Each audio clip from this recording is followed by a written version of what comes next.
أعوذ بالله من الشيطان الرجيم. بسم الله الرحمن الرحيم.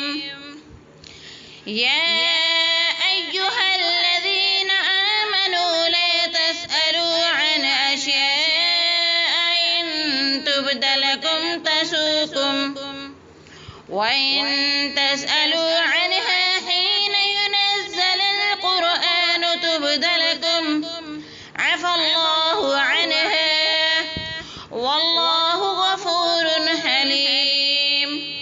قد سألها قوم من قبلكم ثم أصبحوا بها كافرين.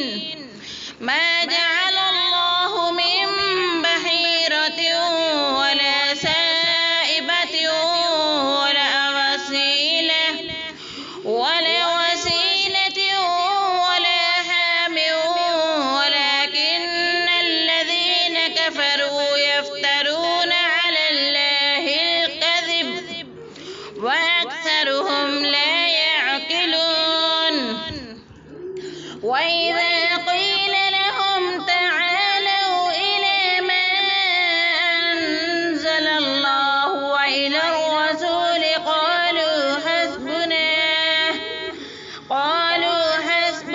ما وجدنا عليه آباءنا أولو كان آباؤهم لا يعلمون شيئا ولا يهتدون.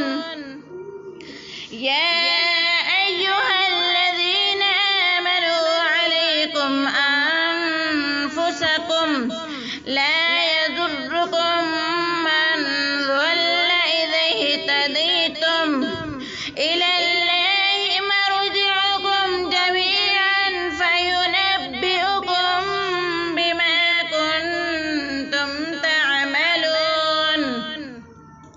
يا أيها الذين آمنوا شهادة بينكم إذا حضر أحدكم الموت حين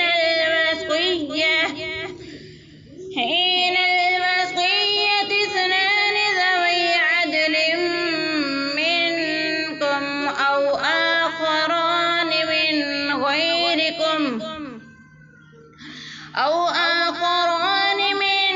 غيركم إن أنتم ضربتم في الأرض فأصابتكم مصيبة الموت تحبسونهما من بعد الصلاة فيقسمان بالله إن ارتبتم لا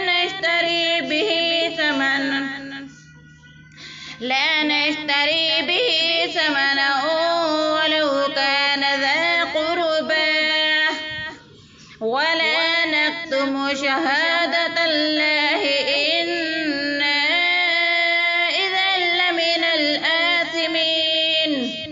فإن عثر على أنهما استحقا إثما فآخران يقومان مقامهما من الذين استحق عليهم الأوليان فيقسمان بالله لشهادتنا أحق من شهادتهما وما اعتدينا إنا إذا لمن الظالمين. ذلك أدنى أن يأتوا بالشهادة على وجهها أو يخافوا أن ترد